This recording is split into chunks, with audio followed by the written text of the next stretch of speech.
Si te gustó este episodio de Escándalo Mexicano, hay más episodios ya disponibles en Amazon Music. Solo tienes que descargar la app. Es gratis.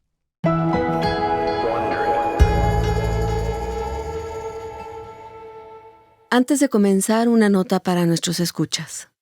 Este episodio contiene descripciones de violencia sexual y adicción a las drogas que pueden resultar molestas para algunas personas.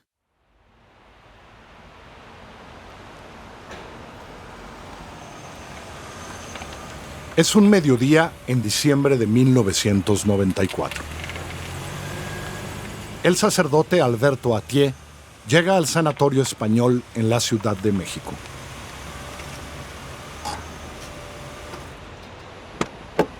En el estacionamiento lo reciben Andrea Toca, su amiga, y la fisioterapeuta de Juan Manuel Fernández Amenábar, exrector de la Universidad Anáhuac, exdirector del Colegio Irlandés, dos de las principales instituciones educativas de los Legionarios de Cristo, la orden católica fundada y presidida por el mexicano Marcial Maciel.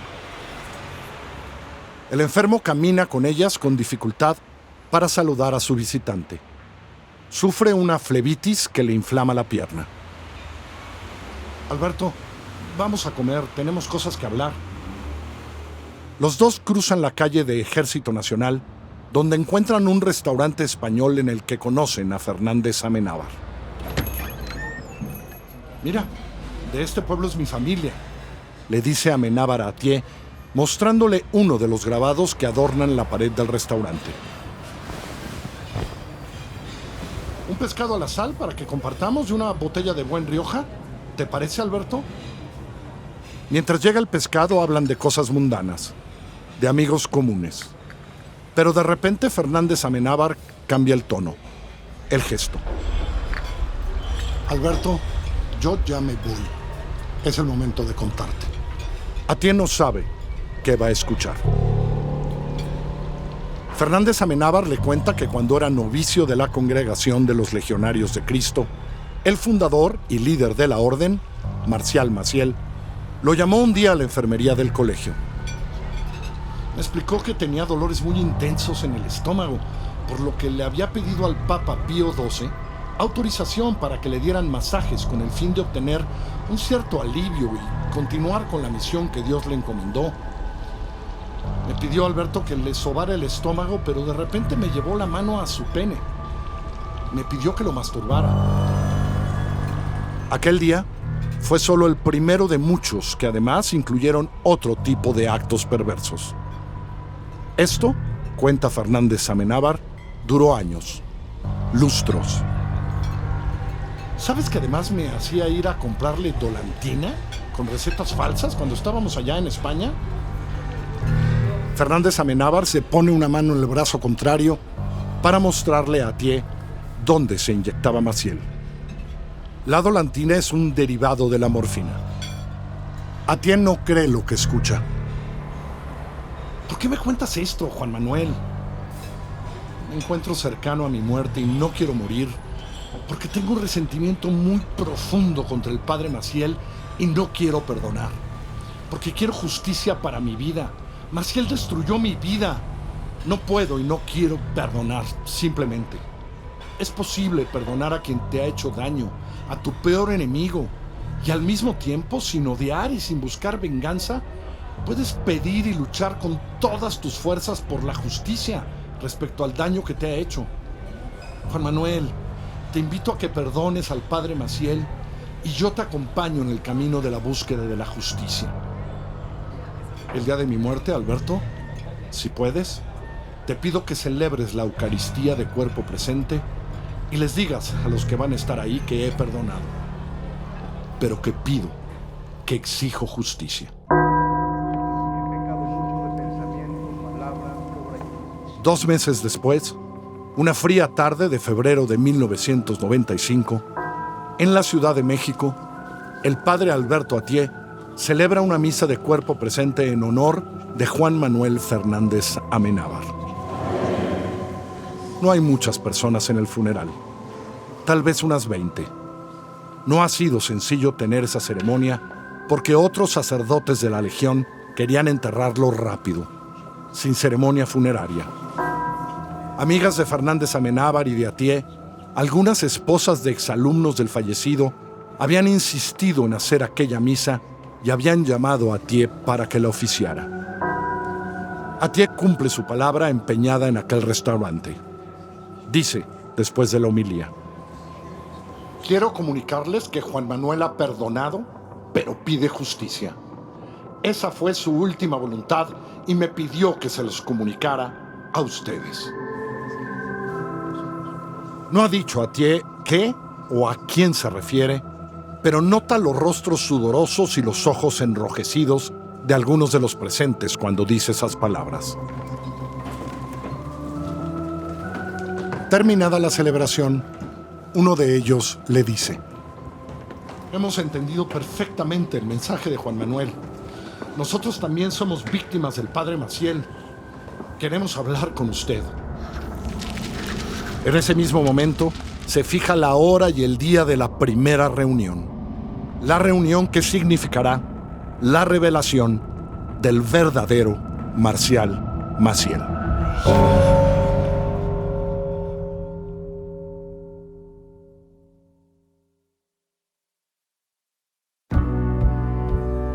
Para Wondery, soy Carlos Puch y esto es Escándalo Mexicano. Por décadas, Marcial Maciel, el sacerdote católico fundador de la Legión de Cristo, fue considerado un santo intachable, un hombre íntegro dedicado a ayudar a los demás. Personaje favorito de los ricos de México y de otras partes del mundo que le dieron millones y millones para sus obras, sus escuelas, su orden. Pero durante todas esas décadas, desde al menos 1956, la alta jerarquía de la Iglesia Católica de Roma sabía de las denuncias que lo revelaban como un pervertido sexual, un abusador, un corrupto y un pederasta, además de un adicto a la morfina. En todo ese tiempo el Vaticano decidió callar, ocultar la verdad sobre el hombre y la congregación que le daba dinero y, según ellos, prestigio. Dios va dando los pasos. La historia de Marcial Maciel es la de la oscuridad y la penumbra de la Iglesia Católica, que por años protegió los abusos del mexicano y, como después sabría el mundo, de muchos más abusadores sexuales de jóvenes que, engañados, caían en las garras de quien se hacía pasar por un enviado de Dios. La historia que le contaremos en los próximos episodios es la de un personaje nacido en Cotija, Michoacán, un pequeño pueblo mexicano desde donde construyó, gracias a su carisma, una de las más poderosas congregaciones católicas del mundo moderno. Y contaremos la historia de cómo, desde el primer momento, lo hizo con mentiras, no solo para ejercer su maniática perversión sexual y su adicción, sino para tener poder y dinero, cada vez más poder y más dinero. La realización de su obra a través del instrumento que... Y le contaremos cómo, después de aquella misa en una sala funeraria de Galloso, Maciel comenzó a derrumbarse. No sin antes sentir la resistencia, censura y obcecación frente a las víctimas de la Iglesia, el gobierno y los ricos de México que quisieron tapar la verdad de un delincuente perverso que se hizo pasar por un santo. Él escogió que soy yo. Este es el primer episodio. De Cotija a el Vaticano.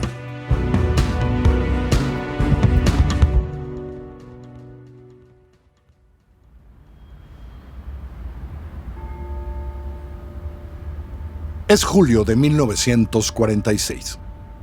Marcial Maciel tiene 26 años. Apenas hace 2 ha sido por fin ordenado sacerdote después de 2 intentos infructuosos. Lo ordenó su tío, el entonces obispo de Cuernavaca, Francisco González Arias, su gran protector.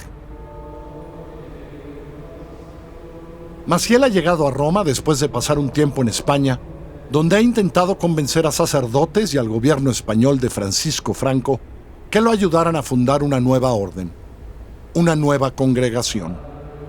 Si el Papa aprueba la institución, nosotros ayudaremos. Esto le ha dicho el ministro español de Relaciones Exteriores. Por eso está en Roma y ha logrado estar en una audiencia papal. Al terminar la ceremonia, cuenta uno de los biógrafos de Maciel, se puso un roquete sobre el brazo y se colocó junto a uno de los cardenales que acompañaban al Papa. Pudo así acercarse a Pío XII y decirle, mientras saludaba a los cardenales: Santo Padre, soy un sacerdote mexicano y tengo una cosa importante que decirle, pero no conozco a nadie que me presente. Pío XII se dirige a su secretario: mañana a las 12. Al día siguiente, el joven sacerdote mexicano tiene la audiencia con el Papa, al que le presenta la idea con la que lleva insistiendo y discutiendo con la Iglesia mexicana desde hace años: la creación de una nueva orden, de una fundación, como le llama Maciel en aquella reunión. El Papa se interesó mucho por la fundación, me llenó de aliento, me ofreció su consejo y me invitó a presentar a la Sagrada Congregación de Religiosos la solicitud de aprobación canónica que el obispo González Arias había firmado semanas atrás y yo ya traía conmigo. El Papa me insistió que pusiéramos especial empeño en la formación selecta de los líderes católicos de América Latina. La figura y persona de Pío XII me impresionaron enormemente. Era verdaderamente un pastor angelicus. Su porte emanaba algo sobrenatural. Marcial Maciel había dado el primer paso de algo que había deseado desde hacía una década: su propia congregación religiosa. Deseo que tenía una accidentada y reveladora historia. Marcial Maciel nació en 1920 en el pueblo de Cotija, en el estado de Michoacán. Sus primeros años en la escuela se dieron en plena cristiada. La guerra entre el gobierno y milicias de católicos en contra de los planes del presidente, Plutarco Elías Calles, para limitar las expresiones religiosas en el país. Las familias de Cotija, como las de la mayoría del estado, eran profundamente católicas. Iban a escuelas prohibidas por religiosas. Despreciaban las escuelas públicas. El padre de Maciel era comerciante de ropa y tenía ranchos en Ayumba y en Tierra Caliente. Ahí mandaba a Marcial y a su hermano mayor Francisco a atender a las vacas. Maciel creció en una familia ultracatólica del lado de su madre, que tenía un hermano guerrillero cristero y 3 tíos que terminarían siendo obispos en diferentes ciudades del país. Cuando cumplió los 15 años, Maciel se fue de Michoacán a la Ciudad de México para ingresar al seminario que dirigía su tío, Rafael Guízar, obispo de Veracruz. Desde el primer momento, Maciel comenzó a hablar con compañeros suyos que había recibido una llamada de Dios para formar una agrupación de sacerdotes que se entregaran con entusiasmo y generosidad a la difusión del reinado de Jesucristo. Maciel apostó a la protección de su tío hasta que éste falleció en 1938. El vicario de la diócesis y nuevo rector provisional del seminario lo expulsan porque, cuentan, trae planes de fundación y está convenciendo a otros seminaristas de irse con él. Pero inmediatamente lo acoge otro tío, el obispo de Chihuahua, Antonio Guízar, hermano de Rafael, que lo manda al seminario de Montezuma, en Nuevo México, Estados Unidos. Seminario que dirigen sacerdotes que dependen de ese obispado, pero que son de la Compañía de Jesús. Su mudanza no implica abandonar la idea de formar una nueva congregación. Un año después de llegar a Montezuma, visita a su tío, a Rafael, el obispo. Rafael está molesto.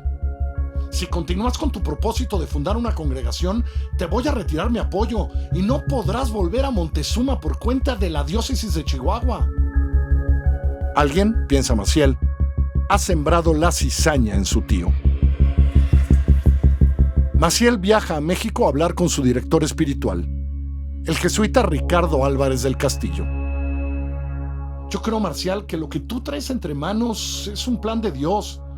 Es preferible que declines de tu deseo de estar en el seminario de Montezuma a que faltes a esto que parece la verdadera voluntad de Dios. Maciel regresa a Montezuma.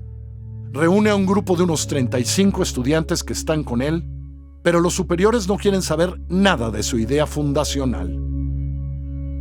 El 17 de junio de 1940, toca a la puerta de su habitación el hermano Salvador Molina, jesuita. Le dice que por órdenes del rector tiene media hora para preparar sus cosas y que un transporte lo estará esperando en la puerta. ¿Puedo hablar con el rector para saber por qué? No. Expresamente me dijo el padre rector que no tendría tiempo para atenderte y que debíamos salir enseguida hacia Las Vegas para que de ahí tomes el tren a Albuquerque, luego a El Paso y luego a México. Es el segundo fracaso de Maciel en su intento de fundar una congregación. Pero Maciel tiene otro pariente, un tío más lejano, también de Cotija, y quien resultó el más importante. El sacerdote Francisco González Arias, obispo de Cuernavaca, quien le consiguió clases particulares, ya que Maciel había sido boletinado desde Montezuma a varios seminarios. Le consiguió donde vivir y lo animó y guió para conseguir los recursos económicos que necesitaba para poder sostener el grupo que quería formar.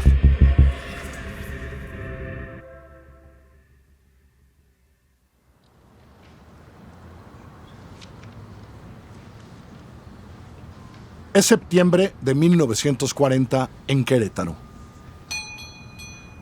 Marcial Maciel llega a la casa de la familia de la isla. Ahí están los 3 hijos de la familia: Carlos, de 13 años, Francisco, de 11, Luis, de 9. Maciel viene a reclutar.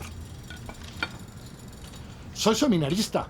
Vengo del seminario de Montezuma y pretendo formar una congregación de religiosos que se va a llamar Misioneros del Sagrado Corazón. Maciel enseña fotos de un lugar hermoso, albercas, jardines, campos de fútbol. Este es el lugar en la Ciudad de México donde quisiera formar a sus hijos, a todos los que quieran. Los 3 niños se voltean a ver. Están emocionados.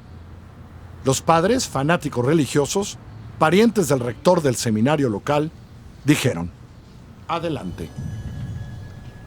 Maciel hizo la misma visita a varias casas de Michoacán y de Querétaro.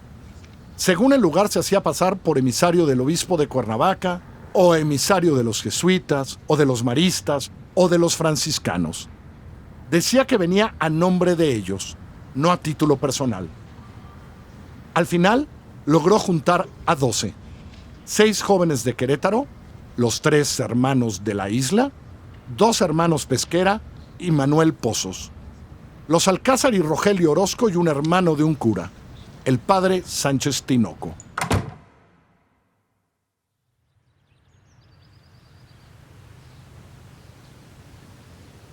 El 12 de diciembre de 1940, el Día de la Virgen de Guadalupe, Marcial Maciel va a visitar a su protector, el obispo de Cuernavaca. Requiere de su apoyo y le cuenta que ya ha conseguido que le presten parte de una casa para fundar su orden. Quiere pedirle que inicien ya el centro vocacional. Vamos a la capilla, Marcial, recemos.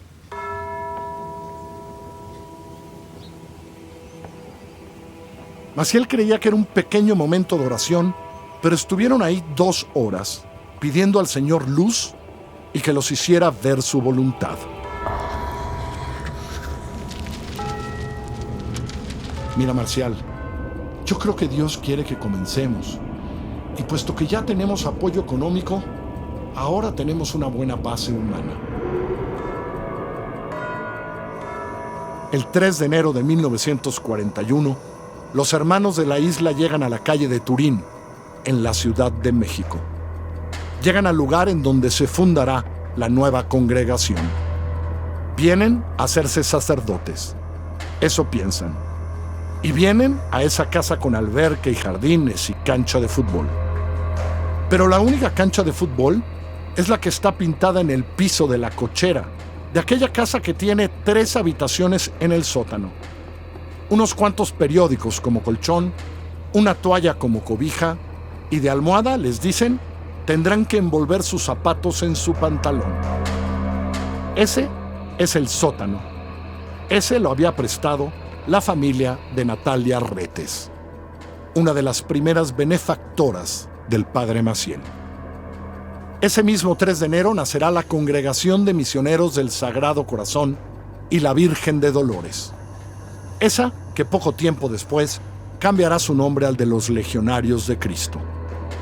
13 jóvenes, guiados por un seminarista de 20 años, estudiante de teología, que tardará un par de años aún en ser ordenado. ¿Por quién? Por su tío.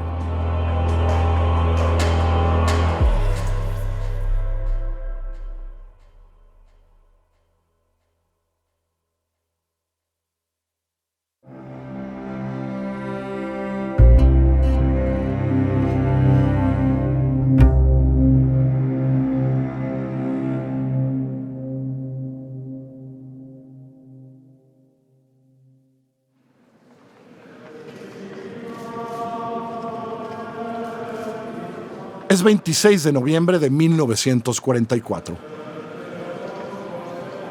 Han pasado casi 4 años desde la fundación de lo que hoy se conoce como la Orden de los Legionarios de Cristo, aunque aún no tiene la bendición, valga la palabra, del Vaticano. Cada vez son más los jóvenes seminaristas que viven en una casa amplia, ahora en Tlalpan, bajo la tutela de Maciel. Ese día, en la Basílica de Guadalupe, Marcial Maciel es ordenado sacerdote a manos de su tío segundo, obispo de Cuernavaca, su protector, Francisco González Arias.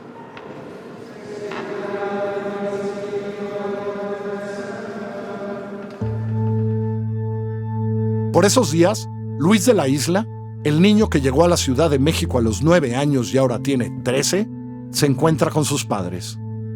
Ha pedido un mes de vacaciones que le han concedido en el seminario. Les cuenta: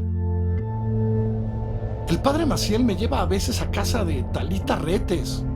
Sí, aquella que les prestaba el sótano. Dormimos en la misma cama, aunque ahí había un catre, pero él me decía: no, vengas a dormir para acá. Entonces me agarra la mano y me la pone en su pene y hace que lo masturbe.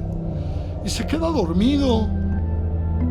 Luis cuenta a sus padres que le ha pasado más de 10 veces eso con Maciel y que no solo pasa en aquella casa, sino que también pasa cuando lo lleva a Cotija o a Zamora. Le conté a un padre en una confesión, cuenta el joven de la isla. Pues cuéntaselo a tus padres. ¿Cómo? Es un sacerdote. Los padres del niño buscan y hablan con el obispo González Arias, quien va a visitarlos. Le cuentan lo que han escuchado de su hijo. González Arias les dice que llamará a Maciel y lo suspenderá. Acuerdan que el niño no regresará al seminario.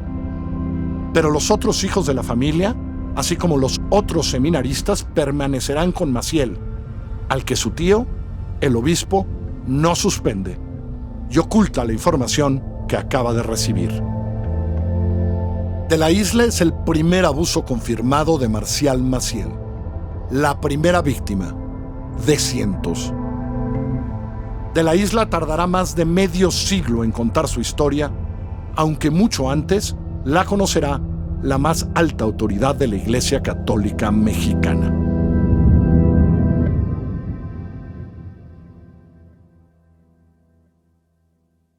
Es 1946 y nada detiene a Marcial Maciel.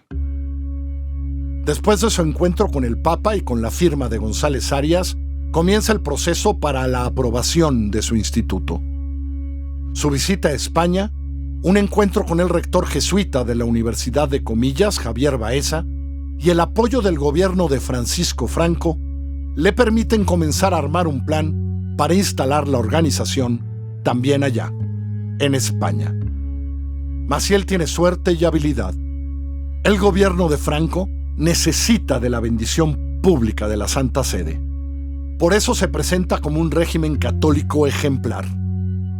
Nombra ministro de Relaciones Exteriores a Alberto Martín Artajo, conocido dirigente de Acción Católica, una de las más poderosas organizaciones laicas de la época, a la que estaban afiliados masivamente hombres y mujeres, siempre separados por sexo. Martín Artajo será clave en el desarrollo del grupo de Maciel en España.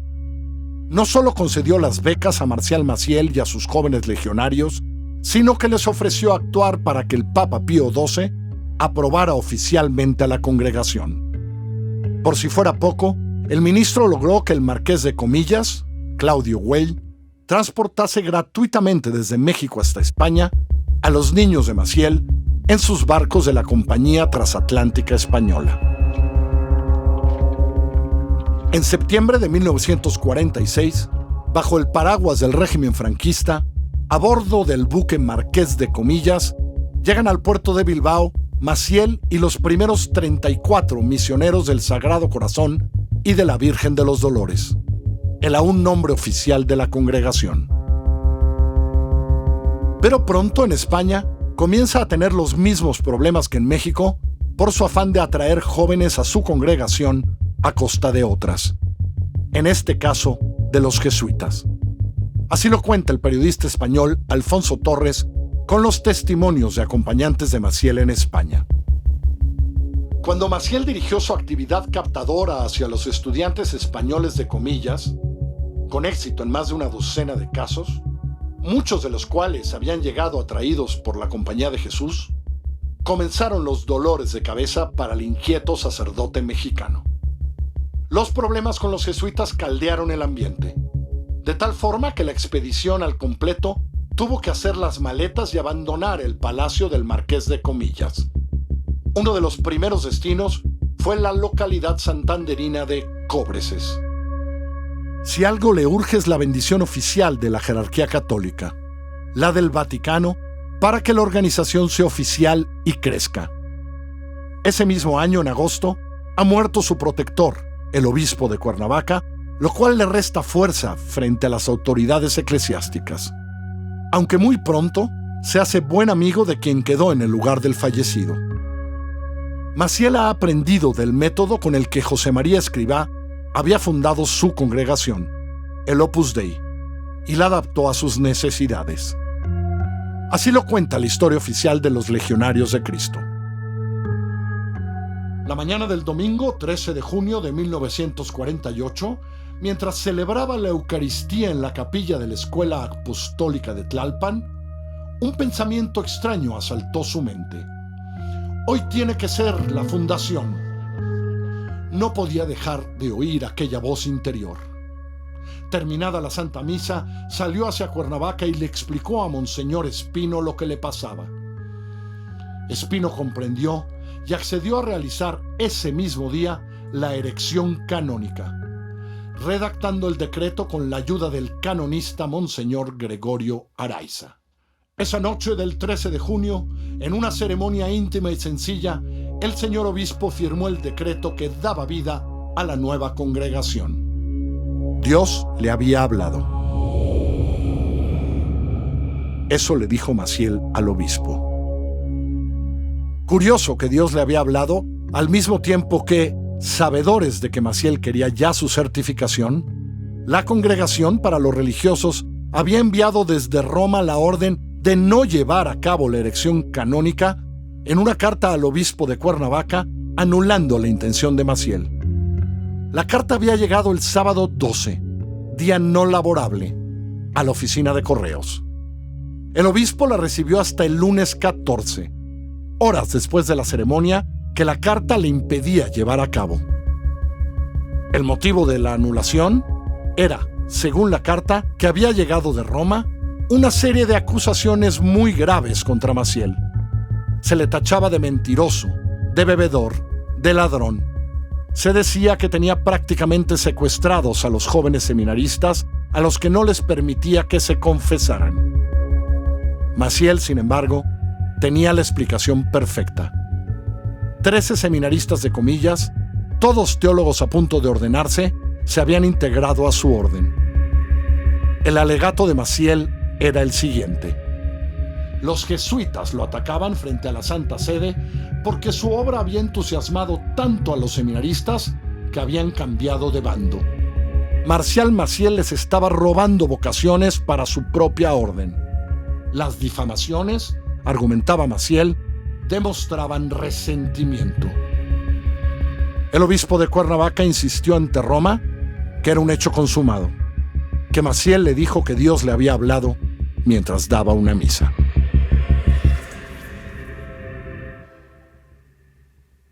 Es marzo de 1947 y el joven Fernando Pérez Olvera, de 13 años, acepta la invitación de Maciel para irse a España. Está en la congregación porque su tía Pachita, mujer muy religiosa, insistía que uno de sus sobrinos fuera sacerdote.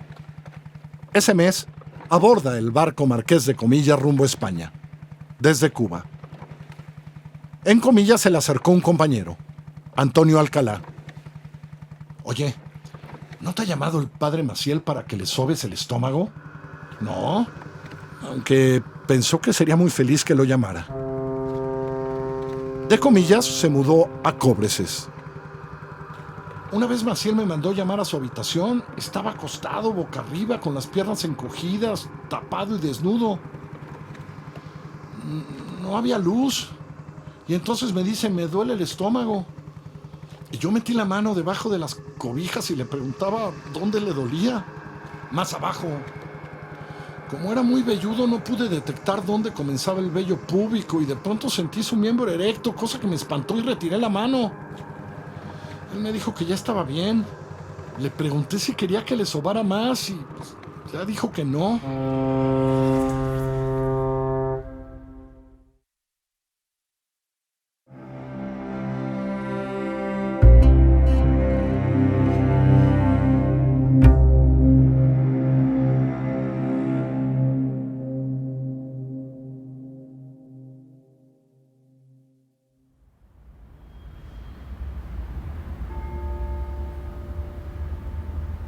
Es junio de 1951. La señora Flora Barragán de la Garza viaja a el Vaticano con sus hijas. Viuda hacía 3 años después del fallecimiento de su esposo, uno de los hombres más ricos de aquel México y que le había heredado a doña Flora unos 50 millones de dólares. Llegamos a Roma a la víspera de la canonización de Santa María Mazzarello, fundadora de los salesianos, de las hijas de María Auxiliadora. Eso contó doña Flora tiempo después. Y al siguiente día, un domingo de junio, a media tarde, salimos del hotel para ir a entregar una carta al Colegio Pío Latino. Pero por una casualidad, al no encontrar la carta en mi bolsa para dar al chofer la dirección, encontré otra que decía Legionarios de Cristo, Colegio Máximo, Vía Aurelia Nuova 677. Y ahí nos dirigimos. Un buen rato de espera y los chicos salieron de la salita y yo tras ellos. Cuando vemos venir por un pasillo muy largo a un joven sacerdote, alto, delgado, caminando con paso un poco lento y su mirada de dulzura. Ante tal figura que se acercaba a nosotros, tuve la certeza que se trataba de un santo. Era el superior que estábamos esperando. Marcial Maciel y su mayor benefactor en los próximos años se habían conocido.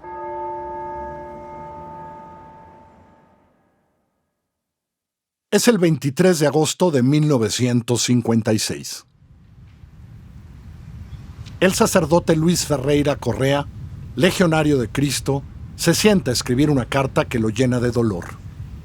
La dirige al excelentísimo Francisco Orozco Lomelí, vicario general de la Arquidiócesis de México, una de las más altas autoridades de la Iglesia Católica en el país.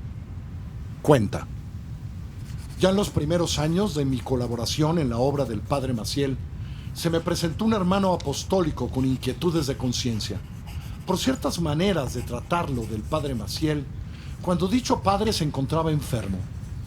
Concretamente, el muchacho se refería a tactos impúdicos. Aquel muchacho es hoy religioso de votos perpetuos en el instituto. Y habiéndole yo preguntado si en caso de que se necesitase podría hacer uso de su información, me respondió que con toda confianza. En estos últimos años pasó algo semejante con otro hermano carnal de los anteriores, hoy también religioso de votos perpetuos. En este caso no tengo autorización del interesado para manifestarlo, pero como no me fue comunicado ni en dirección espiritual ni en cuenta de conciencia, creo que no va en contra de ningún principio moral el hacerlo. El padre Ferreira se refiere a los hermanos de la isla.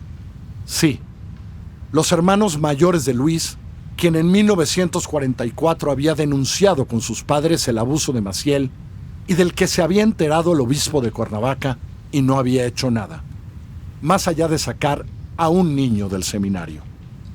Los dos hermanos, a los que sus padres habían dejado con Maciel, ahora denunciaban que a ellos también los había abusado. Y ahora lo sabía la más alta autoridad de la Iglesia Católica Mexicana. Así sigue Ferreira. Tengo también entendido, aunque no me consta tan ciertamente como los anteriores casos, que esto volvió a repetirse con el hermano Andrés García Vega.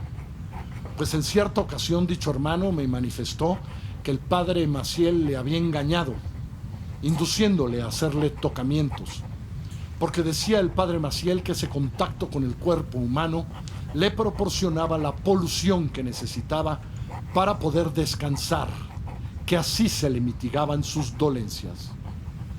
Puedo estar seguro de que esto mismo ha acontecido a otros hermanos de los que él ha tenido tan de cerca y que a muchos de ellos ha tratado de retenerlos dentro de la congregación a toda costa, a pesar de la oposición personal de ellos a seguir la vocación sacerdotal, por temor de que más tarde le fueran a descubrir.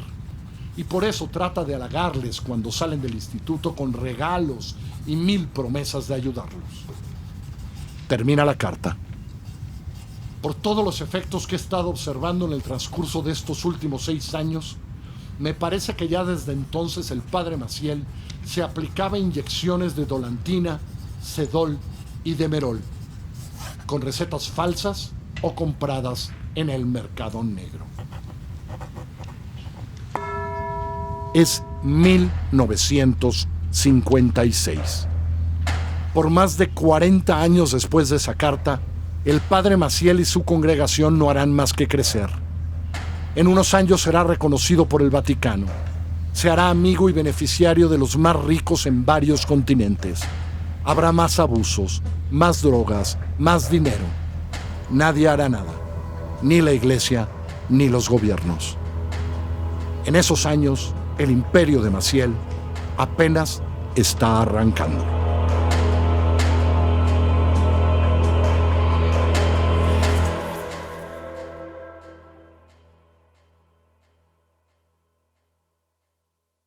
Muchas gracias por escucharnos. Sigue Escándalo Mexicano en tu plataforma favorita. Si quieres tener acceso preferente a cada episodio y sin anuncios, lo puedes hacer a través de Amazon Music. Amazon Music está incluido en tu membresía de Prime.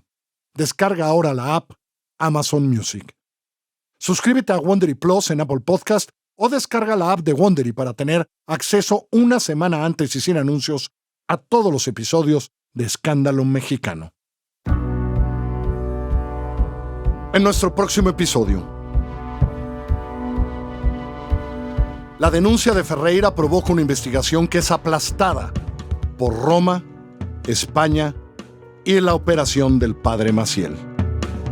Se siguen acumulando las denuncias, se siguen acumulando los escándalos, los abusos, y el imperio de Maciel sigue creciendo.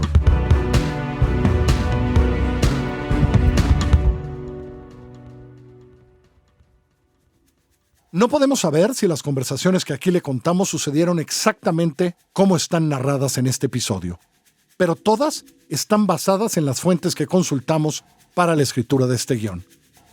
Para esta temporada ha sido fundamental la investigación de Fernando M. González sobre Marcial Maciel, el libro firmado por él, así como el firmado con José Barba y Alberto Atié, La voluntad de no saber, así como la página web del mismo nombre, donde han depositado todos los documentos del caso.